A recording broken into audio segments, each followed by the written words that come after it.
wabarakatuh. Shalom, Om Swastiastu, Namo Buddhaya, Salam Kebajikan.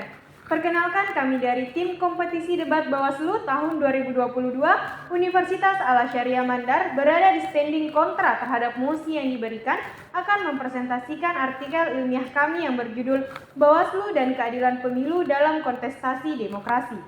Pemilu merupakan sarana peralihan kekuasaan negara demokrasi, baik itu legislatif maupun eksekutif, dengan melibatkan partisipasi warga negara sebagai pemegang kedaulatan rakyat.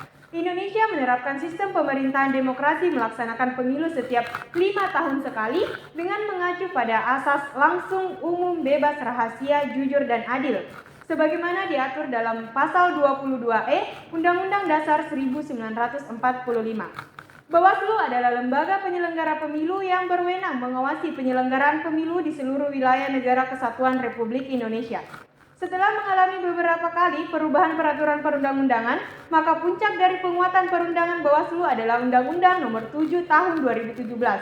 Bawaslu merupakan lembaga yang relevan untuk menangani kasus pelanggaran pemilu pasca penetapan pemilu secara nasional. Hal ini didukung oleh latar belakang Bawaslu itu sendiri, yakni pada tahapan atau alur penanganan pelanggaran pidana sesuai dengan Undang-Undang Pilkada, Undang-Undang Nomor 10 Tahun 2016 tentang pemilihan gubernur, bupati, dan wali kota, di mana posisi Bawaslu berada pada sentra Gakumdu. Abraham Lincoln, Presiden Amerika Serikat ke-16, mengemukakan bahwa pemerintahan demokrasi adalah pemerintahan dari, oleh, dan untuk rakyat. Dalam Kamus Besar Bahasa Indonesia, demokrasi diartikan sebagai bentuk atau sistem pemerintahan yang seluruh rakyatnya ikut serta dalam memerintah melalui perantaraan wakilnya. Bawaslu merupakan suatu lembaga yang dibentuk dengan bertanggung jawab dalam melakukan pencegahan dan penindakan, serta menjadi kunci atas berlangsungnya tahapan pemilu yang berintegrasi. Di Indonesia, seringkali terjadi permasalahan yang dialami oleh Bawaslu, seperti minimnya batasan waktu dalam hal penanganan tindak pidana pemilu, yaitu 14 hari kerja setelah diterima dan diregistrasi laporan penanganan pelanggaran pemilu. Kemudian, dalam Undang-Undang Nomor 7 Tahun 2017 dan Perbawaslu Nomor 7 Tahun 2018 dikatakan bahwa waktu pelapor untuk menyampaikan laporannya kepada pengawas pemilihan umum yaitu maksimal 7 hari, dan apabila telah melewati waktu 7 hari tersebut, maka Bawaslu tidak lagi menerima laporan tersebut. Kemudian, beberapa aduan kasus seringkali ditemui pasca penetapan hasil pemilu. Hal ini tentunya menjadi tanggung jawab dan kewenangan dari pihak Bawaslu untuk memberikan keterangan terhadap proses pemilihan umum yang diawasinya. Untuk keterangan tersebut untuk mencapai titik terang dalam penyelesaian yang terstruktur dan kooperatif. Keterlibatan Bawaslu bukan tidak mungkin memberikan dampak yang sangat baik, karena diketahui bahwa pengawasan pemilihan umum dilaksanakan oleh Bawaslu dengan secara sistematis.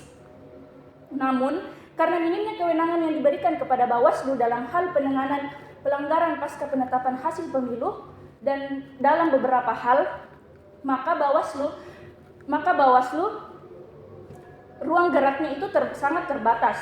Nah, demi tercapainya keadilan dalam kontestasi pemilu, maka diperlukan adanya perubahan dalam beberapa hal, termasuk dalam hal penanganan pelanggaran pasca penetapan hasil pemilu secara nasional. Bawaslu merupakan lembaga independen yang bertugas mengawasi jalannya pemilu, dimulai pada tahapan pelaksanaan pemilu. Hal ini membuktikan bahwa Bawaslu benar-benar mengetahui kejadian-kejadian apa saja yang terjadi di lapangan, termasuk pelanggaran-pelanggaran yang terjadi. Oleh karena itu, Bawaslu harus diberikan kewenangan tambahan dalam penanganan kasus pelanggaran yang terjadi setelah penetapan nasional hasil pemilu. Selain itu, peningkatan kualitas SDM Bawaslu menjadi alternatif yang sangat penting dalam membantu tugas dan fungsi Bawaslu dengan baik. Adanya peningkatan kualitas dalam struktural hukum Bawaslu dan partisipasi masyarakat juga merupakan suatu hal yang penting. Hal ini dapat mempermudah Bawaslu dalam penanganan dan pencegahan jika pelanggaran pemilu terjadi. Penambahan jumlah hari penanganan kasus pelanggaran pemilu harus diberikan kepada Bawaslu mengingat kondisi geografis di Indonesia tidak semuanya sama. Pembatasan waktu penanganan menjadi hambatan dalam menyelesaikan permasalahan dan wajib menjadi poin penting dan harus diperhatikan oleh pihak-pihak yang melakukan perubahan regulasi. Demikianlah presentasi artikel ilmiah kami. Terima kasih. Wassalamualaikum warahmatullahi wabarakatuh.